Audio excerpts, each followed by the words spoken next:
Hello everyone, this is Diep speaking, and today I want to tell you a story that has lived in my heart for far too long. A story about memories, pain, and the moment when the past unexpectedly returned in the shape of a man named James. It began on a quiet afternoon in the countryside, where the wind moved through the fields of dry corn and the sun cast long shadows across the ground.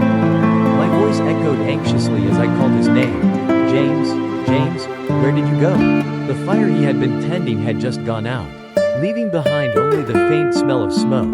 And for a moment I felt as though everything inside him had burned out the same way, silently, resignedly, painfully. His mother stood nearby, her slim figure trembling as she searched for him, whispering that she had begged him for so long to come home.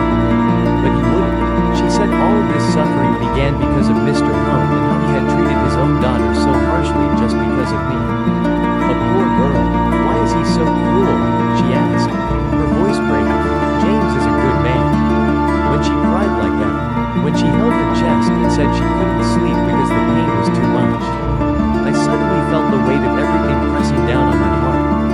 Meanwhile, James kept pushing himself through the hard days, buying sacks of oil, tending the dry corn, digging, lifting, working with his hands until they were scratched and raw. He said he was used to it, that he liked physical work.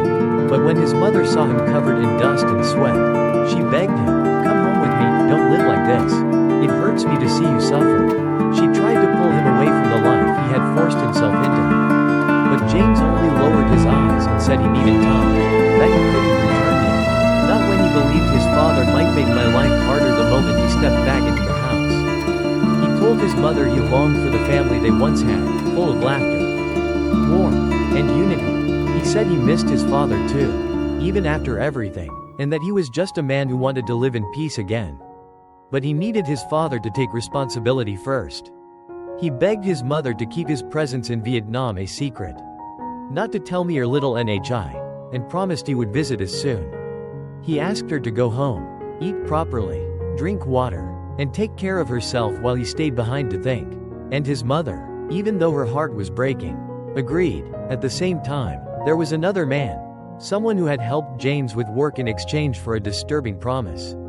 He told James that I had said I would give up on him. That after many attempts in the past, this time I was finally tired enough to walk away. James froze when he heard that. The man reassured him that I would keep my word because I was a respectable person, and he insisted on keeping all of this a secret. In return, he promised James that if everything went according to the plan, he would give him a carpentry workshop. James didn't answer. He simply held all that pain inside, as he always did. But fate has a way of pulling truth to the surface. Just as he told his mother that he needed 1 or 2 days to think, I arrived. I had heard everything, the rumors, the promises, the fear, the doubt, the suffering he had endured for my sake. I saw him standing there among the dried corn stalks, exhausted, silent, and carrying far too much for one man. My breath caught, my hands trembled, and for a moment neither of us moved. In that stillness, I realized something so clearly it almost hurt. He had never abandoned me. He had been protecting me in the only way he knew how, by sacrificing himself. When I finally spoke, my voice cracked as I asked him, did you really think I would give up on you that easily? I was tired, yes, but I never stopped loving you. James didn't answer at first.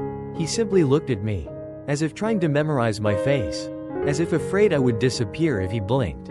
I stepped closer, feeling every memory between us rushing back like a tidal wave, the laughter, the arguments, the promises, the heartbreak, and in that moment, I understood that even though the path ahead of us would be difficult, even though family wounds still needed time to heal, the truth was simple and undeniable. Our love had never disappeared. It had only been waiting for the right moment to return to the light.